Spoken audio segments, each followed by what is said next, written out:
کہتے جی کہ لڑکی کے نام اور آواز میں بھی پردہ ہے، بالکل پردہ ہے، اسی لیے تو قرآن نے کسی لڑکی کا نام نہیں لیا، اللہ نے قرآن پاک میں کسی عورت کا نام نہیں لیا ماں سوا مریم، اس لیے لیا کہ عیسیٰ علیہ السلام کا باپ نہیں ہے، عیسیٰ ابن مریم، عیسیٰ ابن مریم، ورنہ کسی بیوی کا نام نہیں آیا، یعنی حضور پاک کی بیویوں کا نام بھی نہیں آیا۔ وجہ علماء نے یہی لکھی ہے کہ عورت کے نام پر بھی پردہ ہے، اور عورت اذان نہیں دے سکتی، امام نہیں بن سکتی، کیونکہ اس کی آواز پر بھی پردہ ہے۔ بالکل لڑکی کو غیر محرموں کے سامنے اپنی آواز، حتیٰ کہ تلاوت قرآن مجید زور سے نہ کرے۔ آج کل تو جی گانے بجانے کا دور ہے بابا۔ بیوی بچوں کا طواف نہ کریں جناب، طواف اپنا کریں، ان کے لیے دعا کریں۔ ہر طواف کے 7 چکر ہوتے ہیں، 7 چکروں کے بعد ایک طواف ہوتا ہے۔ کیا یہ ٹھیک ہے؟ پتہ نہیں کیا ہے کہ جب طواف کرے تو ایک ہاتھ میں چپل پکڑے ہوتا ہے، ایک موقع مل جاتا ہے غلاف کعبہ کو لگا، کوئی حال نہیں ہے، اگر چپل پکڑا ہوا ہے تو کیا کرے، رکھے گا تو کوئی لے جائے گا، وہ مجبور ہے بیچارہ۔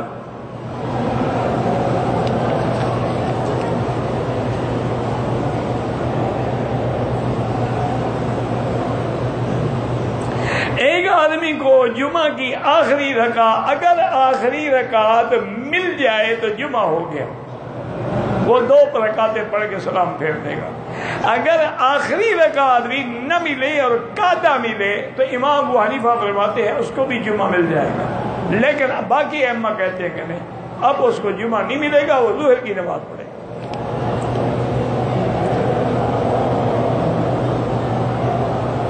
عمرے کی نیت بتا دیں، نیت کیا؟ یہی عمرے کے لیے جا رہا ہوں، تو نیت تو ہے یہی مسجد عائشہ جاؤ گے، کیا کرنے جاؤ گے؟ یہ نیت ہے تو جا رہے ہو نا، باقی اصل نیت وہی ہوتی ہے کہ لبیک بعمرۃ لبیک اللہم لبیک لبیک لا شریک لک لبیک۔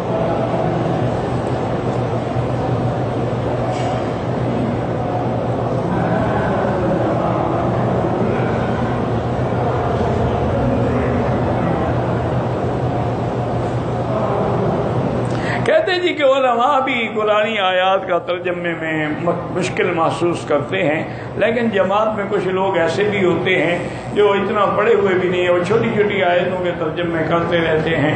بہرحال دعا کریں کہ اللہ ان کو صحیح علماء کے پاس جا کے قرآن پڑھنے کی، سمجھنے کی توفیق عطا فرمائے۔ چلو وہ بیچارے ٹوٹے پھوٹے تو کر رہے ہیں، تم تو وہ بھی نہیں کر رہے ہو، صرف اعتراض کر رہے ہو۔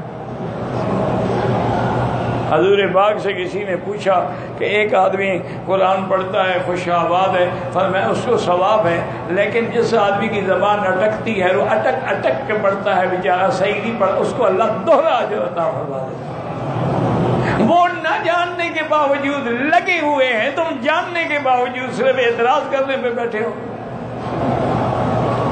اس کا کیا علاج ہے؟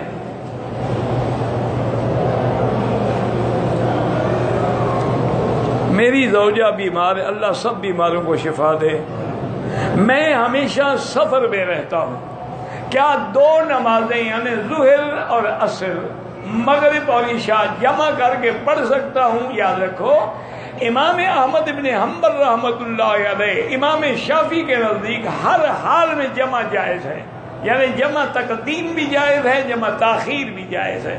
کیا مطلب؟ ظہر کی نماز پڑھی، اس کے فوراً بعد عصر کی پڑھ لی، مغرب کی نماز پڑھی، اس کے فوراً بعد عشاء کی نماز پڑھ لی، تو ان کے نزدیک تو یہ جائز ہے۔ لیکن ایک مسئلہ سمجھ لو، اگر جمع کرنا ہے تو جب ظہر پڑھ رہے ہو اسی وقت یہ نیت بھی ہو کہ میں نے اس کے بعد جمع کر رہے عصر کی نماز پڑھنی ہے، اگر یہ نیت نہیں تھی پھر جمع نہیں کر سکتے۔ اچھا، امام ابو حنیفہ رحمۃ اللہ علیہ، اللہ تمام ائمہ کی قبروں پہ کروڑ رحمتیں فرمائے، آپ بڑے سخت ہیں، وہ کہتے ہیں بالکل نہیں، وہ کہتے ہیں کہ حقیقی جمع جو ہے صرف عرفات میں اور مزدلفہ کی رات میں ہو سکتی ہے، باقی سفر کے اندر جمع ہے لیکن وہ سوری ہے، جمع حقیقی نہیں ہے۔ جمع سوری کا کیا بنا؟ وہ کہتے ہیں میں ظہر میں دیر کروں، ظہر کی نماز تقریباً یوں سمجھ لو کہ 3:30 بجے پڑھ لو، سلام پھرو گے تو عصر کا وقت ہو جائے گا، پھر آپ عصر بھی پڑھ لیں، تو آپ کی دونوں نمازیں اپنے اپنے وقت میں بھی ہوئیں اور اکٹھی بھی ہو گئی۔ مغرب کی نماز میں تاخیر کریں، آخر وقت میں پڑھیں، جب نماز پڑھ کے سلام پھیریں اول وقت میں عشاء کو پڑھ لیں، تو ہر نماز اپنے وقت پہ بھی ہوگی اور جمع بھی ہوگی۔ ان کی وجہ کیا ہے؟ وہ کہتے ہیں قرآن کہتا ہے کہ ان الصلاۃ کانت علی المؤمنین کتابا موقوتا، اللہ نے قرآن کے اندر نماز کے اوقات تعیین کی ہے۔ تعیین اشتراک کو قبول ہی نہیں کرتی۔ جب ایک وقت معین ہے، اشتراک کا کیا معنی؟ ایک دوسرا وہ کہتے ہیں حدیث ہے حضور پاک کی کہ آپ سفر میں تھے، صحابہ نے عرض کیا الصلاۃ یا رسول اللہ صلی اللہ علیہ وسلم، آپ نے درود نہیں پڑھنا ہے، سوال ہی پیدا نہیں ہوتا، یہ عاشق ہے جی، انگوٹھے چوم لیں گے کیونکہ اس پہ زبان نہیں ہلتی نا، صرف انگوٹھے ہلتے ہیں نا۔ بہرحال ایک بات لکھ لو، کہیں اسی بے ادبی کی وجہ سے قیامت میں جہنم نہ ملے کہ حضور کا تصور بھی کیا تو انگوٹھے میں کیا، وہ بدبخت دل میں کرتے ہیں۔ انگوٹھے تو گندی چیز ہے، کاٹنے والی چیز ہے، یہاں نبی کا تصور کر رہے ہیں، اس کو چوم رہے ہو، کیا کر رہے ہو؟ یہ عشق ہے یا گستاخی ہے؟ اب جناب یاد رکھیں کہ صحابہ نے کہا الصلاۃ یا رسول اللہ، حضور نماز فرمایا الصلاۃ امامکم، آگے چلو۔ قافلہ چلتا رہا، صحابہ سے نماز کی بات ہی برداشت نہیں ہو رہا، کچھ دیر گزر گئی، انہوں نے کہا الصلاۃ فرمایا امامکم، چلو آگے چلو۔ تیسرے دفعہ صحابہ نے یاد دلایا، فرمایا آگے چلو، مجھے نہیں پتا نماز کا، تمہیں زیادہ پتا ہے۔ تو آپ نے ظہر کو آخری وقت میں پڑھا اور عصر کو اول وقت میں پڑھا، تو لہذا وہ کہتے ہیں قرآن بھی ہے اور حدیث رسول بھی ہے، اور آپ کی نماز بھی اپنے اپنے وقت میں ہوگی۔ لیکن جو جمع کرتے ہیں الحمدللہ ہم ان پر اعتراض نہیں کرتے، لیکن بہرحال افضل یہی ہے، کیونکہ آج کل لوگوں کی ایک آسانی ہو جاتی ہے نا کہ ظہر کے ساتھ عصر پڑھ لی، جان چھوٹی، ابھی مغرب تک تو فارغ ہیں نا، چلے مغرب سے کے ساتھ عشاء پڑھ لی تو اچھا۔ پھر امام صاحب فرماتے ہیں کہ ظہر اور عصر کو تو اکٹھا کیا جا سکتا ہے، مغرب اور عشاء، فجر اور ظہر کو اکٹھا کیوں نہیں کرتے ہو بھائی؟ آخر کوئی وجہ تو ہو نا، وہ بھی تو نماز ہے نا، فجر پڑھ کے ظہر پڑھ لو، چونکہ اس کا وقت درمیان میں نہیں ملتا اس لیے اس کو جمع نہیں کیا جاتا۔ ظہر اور عصر کا وقت ملتا ہے، ظہر کا وقت ختم ہو رہا ہے، عصر کا وقت شروع ہو رہا ہے۔ تو بہرحال باقی اللہ پاک سب کو کروڑوں رحمتیں نصیب فرمائے۔ کبھی پڑھ لو تو کوئی کفر اسلام کی جنگ نہیں ہے، کوئی حرج نہیں۔ مسجد عائشہ سے عمرہ جائز ہے؟ ہاں جی جائز نہ ہوتا تو بی بی عائشہ کیوں کرتی؟ اللہ کے بندے جائز ہے، حضور کا قول ہے، حضور کا فرمان ہے، حضور کا حکم ہے، عائشہ کا عمل ہے، ابھی تم پوچھ رہے ہو کہ جائز ہے؟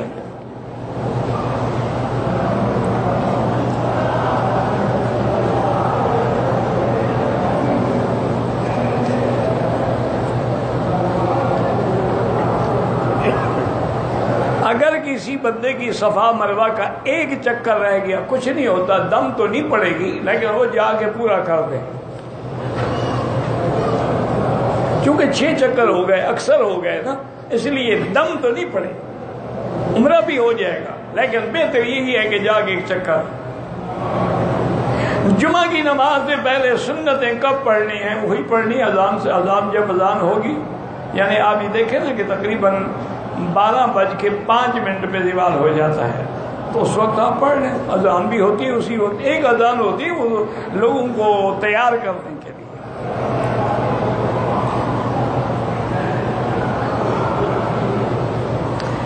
کہتے ہیں کسی امام کے نزدیک چھوٹی داڑھی رکھنا جائز ہے؟ نہیں جناب جائز نہیں ہے، تم خود امام بن جاؤ اور کیا ہے۔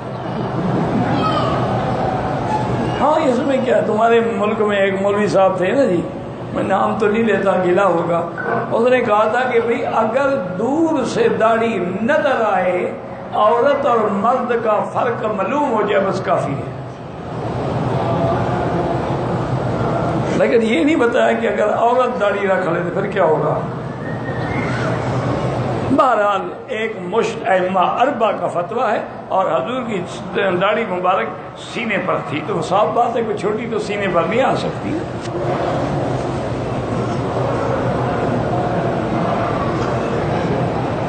بیٹے اور بیٹیوں کے حقوق والدین پہ ہیں، اور والدین کے حقوق بیٹے اور بیٹیوں پہ ہیں۔ والدین ان کا اچھا نام رکھیں، اچھی تربیت کریں، ان کو دین سکھائیں، دین والا بنائیں، اور لڑکیاں جو ان کے لیے دین والے رشتے طے کریں اور اچھی جگہ پہ ان کا رشتہ کر دیں، اور ان کا حکم یہ ہے کہ والدین کی اطاعت کریں، فرما برداری کریں، ان کے آگے کبھی اف بھی نہ کریں۔ ایک خاتون مدینے سے مکہ آنے سے ایک دن قبل حائضہ ہو گئی، عمرے کی نیت نہیں کی، اس کے لیے کیا حکم ہے؟ بہرحال حنفی مسلک پہ تو کوئی گنجائش نہیں، وہ تو کہتے ہیں کہ عمرہ بھی کرے اور دم بھی دے، باقی ائمہ کہتے ہیں کیونکہ نیت نہیں کی لہذا دم نہیں پڑے گا۔ اب تم اپنے حالات کو دیکھو۔ امام صاحب بڑے اس مسئلے میں بڑے ہر مسئلے میں وہ احتیاط ہے ان کی، وہ فرماتے ہیں کہ اگر یہ میرے اوپر ہے کہ میری عمرے کی نیت ہے یا نہیں ہے تو پھر میقات بنانے کا فائدہ، وہ تو پھر میری مرضی پہ ہو گیا نا، کہ جی میں نے عمرے کی نیت نہیں کی تھی، ویسے چلنے پھرنے کیا تھا، پھر میقات کا کیا فائدہ؟ میقات کا تو معنی یہی ہے کہ بغیر احرام کے آپ گزر ہی نہیں سکتے۔ اور دوسری دلیل ان کی یہ ہے کہ ساری زندگی حضور پاک کبھی بغیر احرام کے میقات سے نہیں آئے، صرف فتح مکہ پر، اس دن حضور پورے کپڑے میں تھے اور سر پہ بھی سیاہ رنگ کی پگڑی آپ نے باندھی تھی، اور ساتھ یہ بھی فرما دیا اللہ نے مجھے اجازت دی ہے۔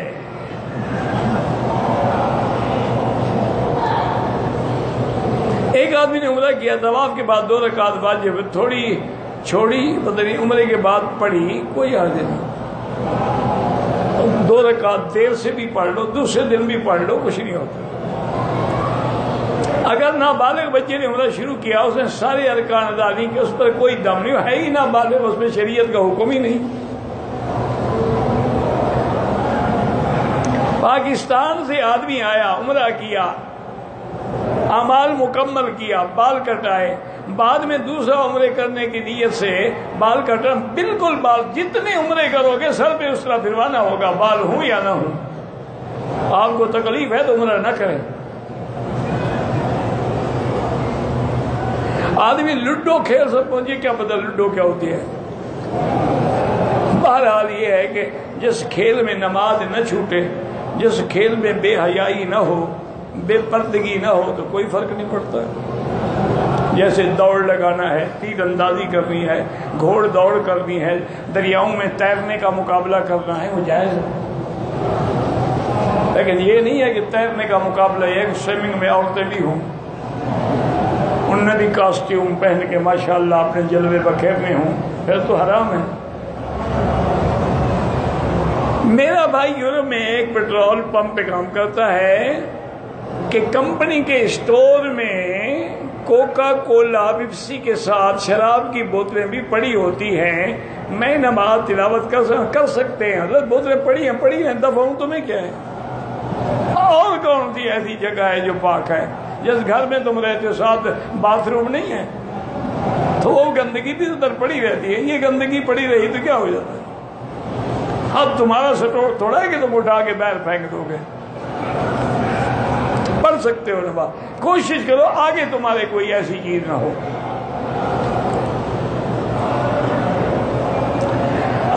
جب اسماعیل علیہ السلام نے قربانی، علماء نے لکھا ہے کہ تقریباً آپ کی عمر 7-8 سال تھی، لیکن اللہ عالم کسی صحیح حدیث میں نہیں ہے۔ یا رسول اللہ کہنا یا حرف ندا ہے، ناجائز ہے۔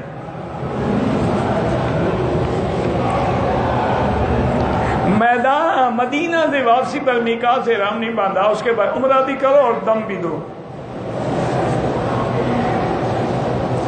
مدینہ منورہ میں ایک روزے کا اجر 50,000 کے برابر ہے، نہیں 1,000 کے برابر۔ مجھے آپ سے محبت ہے، جزاک اللہ، یہ آپ کی محبت اللہ کے لیے ہے۔ احبک اللہ کما احببتنی، حضور نے سکھلایا ہے، کوئی آدمی آپ سے کہے آ کر کے مجھے آپ سے محبت ہے تو آپ کہیں احبک اللہ، اللہ تم سے محبت کرے جیسے تم نے مجھ سے محبت کی ہے۔ امام صاحب نے سورۃ سجدہ بھی پڑھی، چلے گئے، نمازی رکوع میں چلے، جو رکوع میں گئے ان کی نماز ہو گئی، جو کھڑے رہے ان کی نہیں ہوئی، دوبارہ پڑھے۔ 1400 سال گزر گئے ہیں، مسلمانوں کو ابھی تک پتہ نہیں لگا کہ کون سی سورۃ سجدہ ہے اور کون سی سورۃ ہے۔ اب اس کا کوئی علاج ہے؟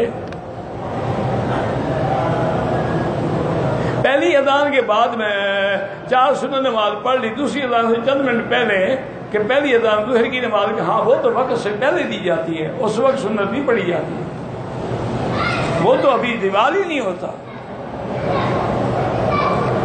میری بیوی نے 7 سال چھوڑ کے ماں باپ کے گھر گیا، طلاق چاہیے، طلاق کو گناہ جان کر میں نے نہیں دیا، اب میں دوسری شادی کر لوں، لیکن اس کی جان تو چھوڑو نا، وہ بیچاری لٹکی تو نہ بیٹھی رہے، نہ تمہاری رہے نہ کسی اور کی بن سکے۔ معلقۃ بین السماء والارض، اس کو طلاق دو، دوسری شادی کرو، تیسری کرو، چوتھی کرو، جتنا مرضی آئے کرو۔ مرد عورت ایک ساتھ طواف کر سکتے، ہاں جی کر سکتے۔ مدینہ منورہ میں تبلیغی جماعت کے ایک مولوی صاحب برائی کر، اللہ ہدایت دے،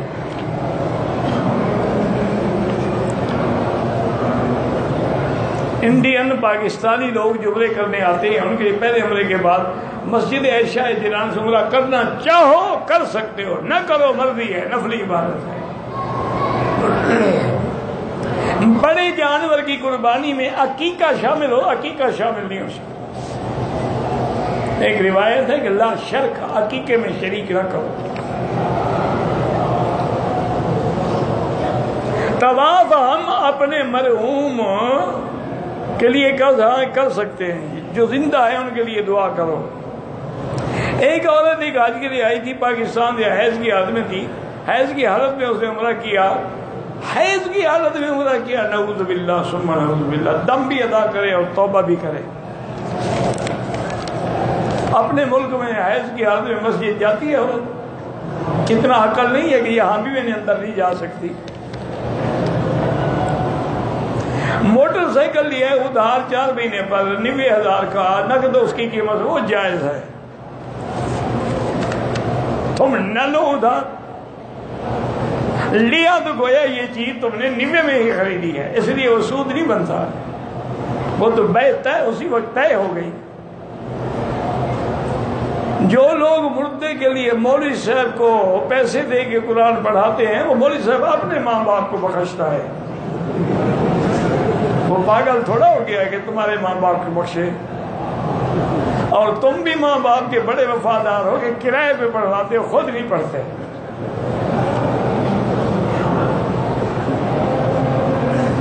میں حج عمرہ طواف زندہ کو نہیں بخش سکتے ہو۔ میاں بیوی کے جھگڑے کو ختم کرنے کے لیے ربنا ہب لنا من ازواجنا دعا پڑھتے ہیں، بالکل پڑھا کرو دعا۔ جھگڑا ہوتا ہے پیسوں سے، تم اس کو 500 1000 ریال مہینے کا جیب خرچ کل سے دینا شروع کر دو، جھگڑا ہو تو میں طویل دوں گا، تجربہ کر لو۔ تم جو گھر میں ہر وقت وردی پہن کے بیٹھے رہو اکڑ کے، تو پھر جھگڑے تو ہونے ہیں نا۔ کہتے جی کہ ایک عورت پاکستان سے حیض کی حالت میں مکے پہنچی، ہوٹل میں ٹھہری، دوسرے دن حیض سے پاک ہوئی، جیرانہ احرام باندھ کے عمرہ کی۔ جیرانہ کیوں گئی؟ وہ تو نیت کر کے آئی تھی پاکستان سے، بہرحال اس کا عمرہ تو ہو گیا نا۔ ہم لوگ کمیٹی ڈالتے ہیں، ہر آدمی 500 روپے دیتا ہے، نمبر پہ یہ ٹھیک ہے، وہ تو پیسے زیادہ تو نہیں لیتے ہو نا، اتنا لیتے ہو جتنے ڈالے ہیں۔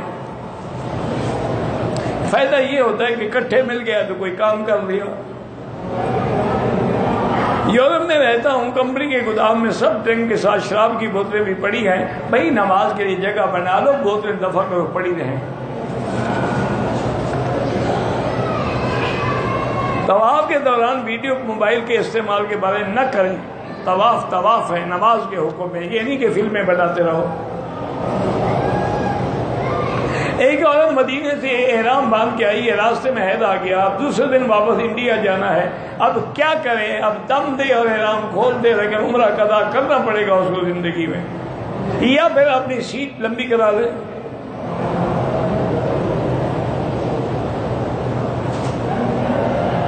کچھ لوگوں کو مکے آنا ہوتا ہے لیکن وہ مدینے چلے گئے، مدینے سے جدے چلے گئے، پھر احرام نہیں باندھا، دم نہیں پڑے گی. لیکن یہ ہیلا ہے، اللہ تو جانتا ہے نا تم نے کہاں جانا ہے. حائضہ حدود حرم میں باہر یعنی میدان میں بیٹھ سکتی ہے، مسجد کے اندر نہیں آ سکتی. بالکل ہوٹل پہ ان کو نہ چھوڑا کریں. یہاں ویسے بھی اعتبار نہیں ہے کسی کا، ہوٹلوں پر سب ہماری برادری کھڑی ہے، عرب نہیں ہے نوکر. آپ ان کو لے آئیں، باہر میدان میں عورتوں کے ساتھ بٹھا دیں. آپ جب نماز سے فارغ ہوں ساتھ لے جائیں. اکیلا ہوٹل میں عورت کو کبھی نہیں چھوڑنا. جن بینکوں میں اسلامی بینکنگ سسٹم رائج ہے ان سے کاروبار کرنا چاہیے تاکہ ان کو ہمت ملے. اگر ہم ان سے کاروبار نہیں کریں گے وہ فیل ہو جائیں گے، پھر ہم یہودی بینکوں کے ساتھ کریں گے. کچھ نہ کچھ تو کر رہے ہیں نا. 100 میں 80% یعنی وہ اسلام پہ آ گئے ہیں. 20% اگر غلطی ہے تو ایسا ایسا انشاءاللہ دور ہو جائے گی. کہ فقہ حنفی کے مطابق دیہات میں جمعہ نہیں ہوتا. وہ کہتے ہیں، قرآن کہتا ہے کہ فَسْعَوْا إِلَىٰ ذِكْرِ اللَّهِ وَذَرُوا الْبَيْعَ، جمعہ کے لیے آؤ اور کاروبار اور بزنس بے شرا چھوڑ دو. تو بے شرا تب ہوگی جب مارکیٹ ہو، دکان ہو.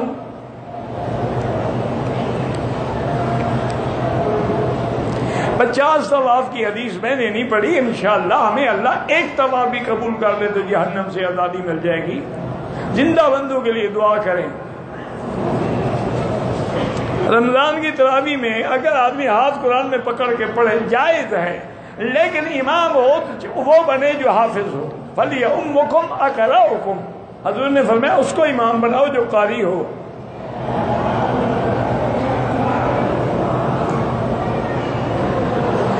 امام قرطبی نے تفسیر میں لکھا ہے کہ حضرت جبریل آئے تھے حضرت ابراہیم کے بعد اور کہا کہ عرفات وہ جگہ ہے جہاں پر آدم ہوا کی ملاقات ہوئی ہے. اللہ عالم حضرت یہ کوئی قول ہوگا، حدیث نہیں ہے، حدیث میں نہیں ہے. اس طرح تو کئی قول ہیں کہ سب سے پہلے حضرت آدم کو انڈیا میں اتارا گیا، ہند میں، اور وہاں سے 40 حج آپ نے پیدل چل کے کیے. یہ بھی لکھا ہوا ہے کتابوں میں. کتابوں میں کیا لکھا ہوا نہیں ہوتا. بات یہ ہے کہ مجھے یہ بتاؤ کہ سر امام قرطبی نے کسی کا قول لکھا ہوگا، آپ کھول کے پڑھیں. دین سیکھنا افضل ہے طواف سے.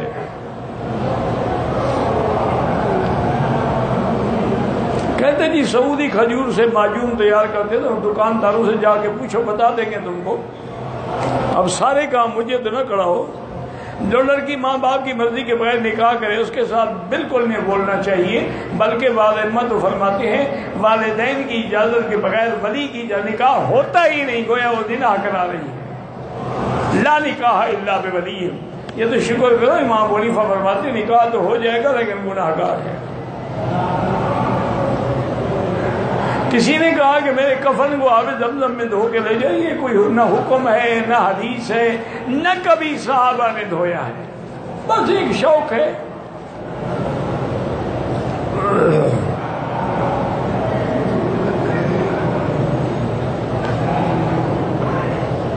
بہرحال یہ ہے کہ لفظ حدیث میں یہی ہے، اعف اللحى، داڑھی بڑھاؤ، قص الشوارب، مونچھیں کٹاؤ. اس لیے بعض علماء اس پہ عمل کرتے ہیں کہ جہاں تک بڑھے بڑھتی رہے، وہ عزیمت ہے. رخصت یہی ہے کہ ایک مشت ہو.